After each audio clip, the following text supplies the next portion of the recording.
Hello बच्चों, स्वागत है आप सबका हमारे इस नए लेक्चर में। और आप सबको बच्चों याद ही होगा कि हम एक स्टैंडर्ड बुक को सॉल्व कर रहे हैं जिसका नाम आपको नीचे दिख जाएगा डिस्क्रिप्शन बॉक्स में। और साथ ही साथ बच्चों उस बुक में हमने लोगैरिथम के एक्सरसाइज 1 के कुछ अराउंड 21 क्वेश्चन सॉल्व कर लिए हैं। पिछले वीडियोस में आप देख सकते हैं प्लेलिस्ट में कि ये सारे वीडियोस हमने कवर कर लिए हैं। और साथ ही साथ उसके अलावा मैंने एक्सरसाइज 2 के 3 सवाल भी आपको कराए थे। अगेन प्लेलिस्ट आप रेफर कर सकते हैं। तो आज के लेक्चर में अगेन बच्चों हम एक्सरसाइज 2 का जो पैराग्राफ क्वेश्चन है, क्वेश्चन नंबर 4, 5 और 6 वो आज हम करेंगे। और उसके साथ एक्सरसाइज 3 जिसमें मोर देन 1 करेक्ट वाले सवाल हैं, उसका एक सवाल भी मैं आपको कराऊंगा। तो चलिए आगे बढ़ते हैं अपने शानदार से लेक्चर की तरफ बिना समय को वेस्ट करते हुए।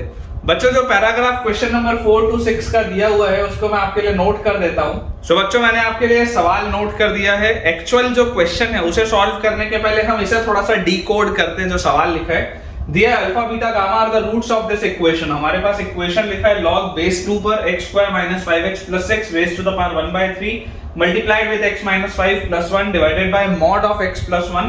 और यहाँ पर लिखा है log बेस 2 पर twice of mod of x plus 1 and equal to 1। ये अपने पास सवाल है। क्योंकि इसके अल्फा बीटा गामा रूट्स हैं तो अल्फा आपको दिया हुआ है alpha is less then beta is less than gamma. और हमारे पास एक एडिशनल वैल्यू दी हुई है log 2 बेस 10 की विच इज 0.3010। ये वाली भी जो चीज है मैंने आपको पहले ही अपने जो थ्योरेटिकल वीडियोस है उसमें डिराइव करवाया है। अब अगर बच्चों मैं इसे सबसे पहले सॉल्व करूं, ठीक है ना, एक्चुअल जो क्वेश्चन नंबर 4 है वो सॉल्व करने के पहले हम पहले इसे थोड़ा सा सॉल्व करते हैं और अल्फा बीटा गामा की पहले वैल्यूज निकालते हैं। हमारे पास देखिए इसमें लिखा हुआ है, जैसे आप इसको सॉल्व करेंगे आपको दिखाई देता है ये log बेस 2 पर है, ये भी log बेस 2 पर है। तो ये वाली जो पूरी चीज है वो इससे मल्टीप्लाई हो जाएगी। जैसे हम इसको मल्टीप्लाई करेंगे तो हमारे पास आ जाएगा log बेस 2 पर। देखिए क्या लिखा होगा, ये हमारे पास लिखा हुआ है x square minus 5x plus 6 raise to the power 1/3 into x minus 5 plus 1 divided by, नीचे हमारे पास है मॉड ऑफ x प्लस 1। और ये पूरी चीज देखो मल्टीप्लाई होगी twice of mod of x plus 1 से। ये ऐसा ही आएगा अपने पास, ठीक है क्या? देख लो यहाँ पर भी मैं पूरे में ब्रैकेट लगा देता हूँ ताकि आपको कंफ्यूजन ना हो। एंड इस पूरे की वैल्यू है 1 के बराबर। ये हमने log m plus log n की प्रॉपर्टी लगाई। तो यहाँ से देखिए मॉड ऑफ x प्लस 1 को मैं मॉड ऑफ x प्लस 1 से आराम से कैंसिल आउट कर सकता हूँ। अब जैसे मैं ये चीज कैंसिल आउट करूंगा तो मुझे यहाँ पर दिखाई दे रहा है अगर इस 2 को भी मैं इधर ले जाऊं राइट साइड में तो ये log बेस 2 पर है तो यहाँ पर 2 की पावर 1 ये 2 आ जाएगा। और ये वाला जो log बेस 2 है ये हमारे को हटाते बन जाएगा।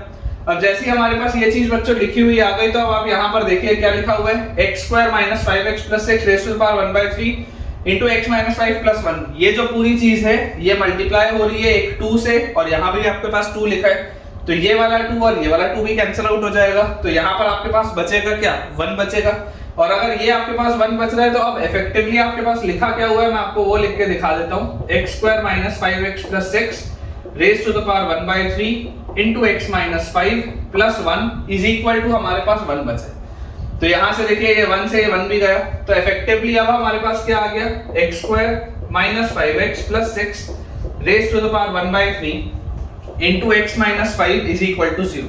अब इसको तो फैक्टराइज करना बहुत ही आसान है। इसको आप बेसिकली देखिए क्या लिख सकते हैं, इसको ये जो क्वाड्रेटिक है रेज़ टू द पावर 1/3 इसको अगर मैं फैक्टराइज करूंगा तो ये लिखा हुआ है x minus 2 into x minus 3 इस पूरे के पावर में 1/3। देख लो x square minus 2x minus 3x तो माइनस 5x प्लस 6, ठीक है। और यहाँ पर है x minus 5 is equal to 0। Clearly इसके जो रूट्स हैं दैट इज 2, 3 एंड 5। क्लियरली बहुत आसानी से आपको दिख रहा है 2, 3 और 5 इसके रूट्स है। मतलब कि अल्फा बीटा और गामा की वैल्यू क्या आ जाएगी, alpha will be 2, beta will be 3 and gamma will be 5। तो ये जो बेसिक डिकोडिंग थी इस क्वेश्चन की वो हमने कर ली है। अब हम क्विकली चलते हैं और देखते हैं कि एक्चुअल क्वेश्चन नंबर 4, 5 और 6 क्या लिखा है। सो बच्चों हमने बोर्ड क्लियर कर लिया है। ये जो काम का इंफॉर्मेशन हमने डिराइव किया था वो हमने लिख लिया है। अब हम देखते हैं एक्चुअल क्वेश्चन नंबर 4 क्या है। तो एक्चुअल जो अपने पास क्वेश्चन नंबर 4 दिया उसमें लिखा है the number of digits in the number of digits आपको बताने, number of digits in the number of digits in the number, कौन से नंबर में बताना है, gamma raise to the power 20 times alpha plus beta. इसमें टोटल नंबर ऑफ डिजिट्स क्या होंगे हमको ये बताना है। बहुत ही आसान सा बच्चों ये सवाल है, कैरेक्टरिस्टिक और मेंटिसा पर बेस्ड क्वेश्चन है ये। और मैं आप सबको हाईली रिकमेंड करूंगा कि आप मेरी लोगैरिथम की प्लेलिस्ट देखें। उस प्लेलिस्ट में बच्चों एक वीडियो अपलोडेड है कैरेक्टरिस्टिक और मेंटिसा का, बहुत इंपॉर्टेंट लेक्चर है। देखिए गामा आपके पास है 5 और raise to the power alpha plus beta आपके पास है 5 into 20 100, मतलब 5 रेस टू द पावर 100 में टोटल नंबर ऑफ डिजिट्स कितने होंगे। ऐसे सवाल हम कैरेक्टरिस्टिक के कंसेप्ट से करते हैं। तरीका क्या होता है ऑलरेडी सिखाया है मैंने। आप इस पूरी चीज को मान लीजिए n, जैसे आप इस पूरी चीज को n मानेंगे और अगर मैं दोनों साइड log ले लूं तो log n base 10 will be equal to 100 times log 5 base 10, ये हमारे पास आएगा। log n base 10 is equal to 100 times log 5 base 10, तो यहाँ से हमारे पास आ जाता है 100 टाइम्स। देखो आप 5 को क्या लिख सकते हो बच्चों, 5 को आप लिख सकते हो 10/2, तो यहाँ से आपके पास आ जाएगा log 10 base 10 1 minus log 2 base 10। ये हमारे पास चीज आती है लिखी हुई। जैसी हमारे पास बच्चों ये चीज आती है तो यहाँ से आपके पास आ गया 100 टाइम्स, यहाँ पर लिखा है 1 minus log 2 base 10। log 2 base 10 आपके पास सवाल में दिया हुआ था कितना है 0.3010। अगर ये हमारे पास दिया हुआ है तो देखो ये आ गया 100 टाइम्स 0.6990, क्योंकि आप जैसे 6990 में 3010 बच्चों ऐड करोगे तो ऑटोमेटिकली आपके पास क्या आ जाएगा 1 आ जाएगा। तो यहाँ से ये सॉल्व होके आ गया 69.90। अब अगर मैं कैरेक्टरिस्टिक और मैंटीसा का कंसेप्ट बोलूं तो इसको मैं लिख सकता हूं 69 प्लस 0.90। इसका मतलब ये आपका हो जाएगा कैरेक्टरिस्टिक, ये आपका हो जाएगा मैंटीसा। और अगर कैरेक्टरिस्टिक आपके पास 69 आया है तो ये एक रूल भी होता है, मैंने आपको बताया था कि नंबर ऑफ सिग्निफिकेंट डिजिट्स कितने आ जाएंगे। अगर कैरेक्टरिस्टिक 69 है तो नंबर ऑफ सिग्निफिकेंट डिजिट्स इससे एक ज्यादा होगा, तो नंबर ऑफ डिजिट्स हमारे पास जो होगा इसमें number of digits will be 69 plus 1 which comes out to be 70। ये अपना आंसर होना चाहिए, देख लेते हैं। बिल्कुल सही है बेटा, बिल्कुल करेक्ट अपन ने सॉल्व किया है। सी ऑप्शन में दिया हुआ है 70 which is the right answer. तो आई होप आपको ये बढ़िया से समझ में आया होगा। अब हम देखते हैं क्वेश्चन नंबर 5 में हमारे पास लिखा हुआ है कि if log n base 5 is equal to beta plus p, log n base 5 is equal to beta plus p where p जो है p belongs to close bracket 0 से open bracket 1, where p belongs to close bracket 0 से open bracket 1, then the largest integral value of n। आपको बच्चों largest integral value of n बताना है। तो largest integral value of n यहाँ पे मैं लिख देता हूँ, लार्जेस्ट इंटीग्रल n क्या होगा, ये हमारे पास सवाल है। तो सबसे पहले अपन देखो इसको सॉल्व करते हैं। log n बेस p हमारे पास क्या लिखा हुआ है beta plus, log n base 5 हमारे पास लिखा हुआ है बीटा प्लस p, मतलब कि आप इसको लिख सकते हो log n base 5 will be equal to beta कितना है, बीटा हमारे पास है 3, तो this will be 3 plus p।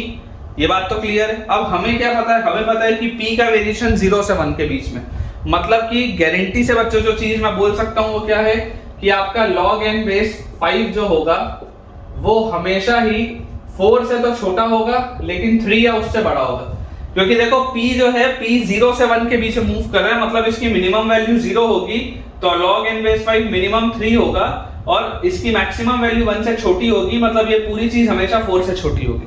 ठीक है, इस तरीके के भी सवाल हमने किए हैं ऑलरेडी। अब अगर ये चीज भी हमको अच्छे से समझ में आती है तो यहाँ से जैसे मैं 5 का पावर रेज करूंगा तो this will be 5 cube will be less than equal to n will be less than 5 raise to the power 4।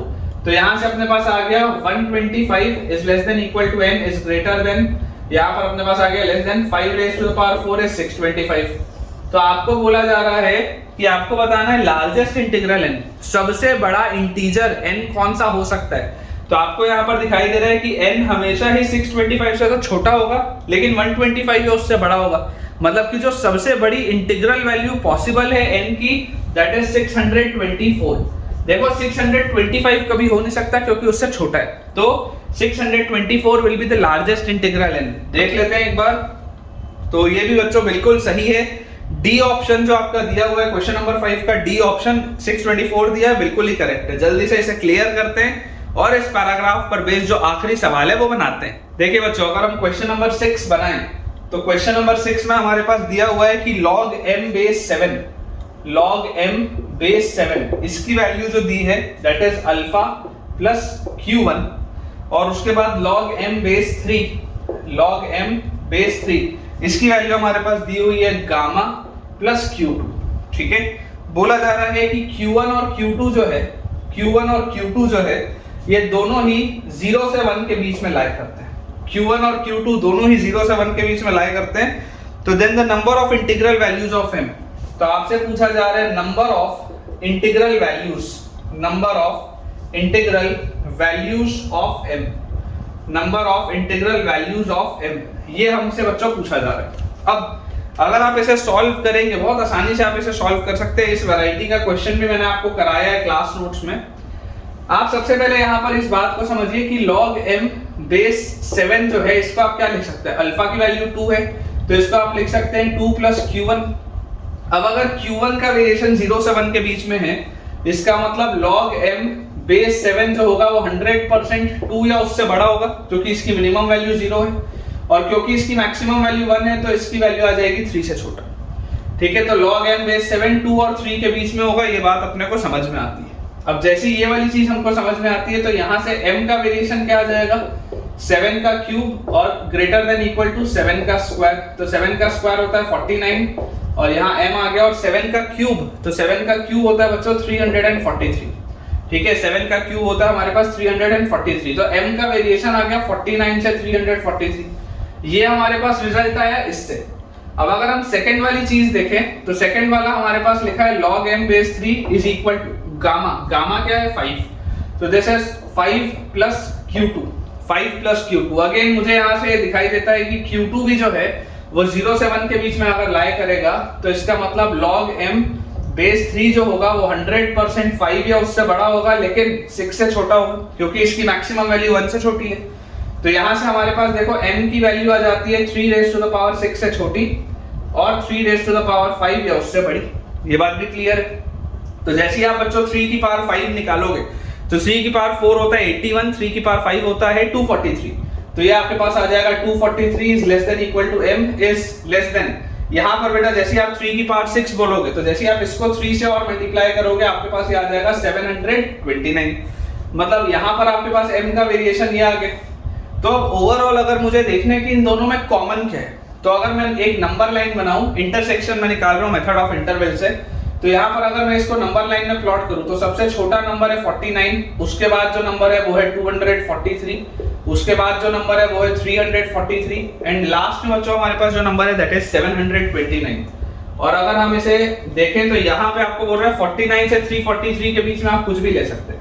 49 पे क्लोज्ड है, 49 से 343 पे हॉलो है क्योंकि यहाँ ओपन ब्रैकेट है, इसमें आप कोई भी नंबर ले सकते हैं और वो बोल रहा है 243 से लेकर के आप 729 तक कुछ भी ले सकते हैं। अगर मुझे लेना है कि कॉमन क्या है, दोनों में कॉमन क्या है, तो कॉमन हिस्सा सिर्फ और सिर्फ 243 से लेकर हमें दिखा रहा है 343 तक। This is the answer. आपका जो m है वो वैरी करेगा 243 से लेकर 343 तक, मतलब कि जो पॉसिबल वैल्यूज होंगी, इंटीग्रल पॉसिबल वैल्यूज m की, वो 243, 244, 245, 246 से लेकर 342 तक होगा। 343 से छोटा है मतलब 342 तक होगा।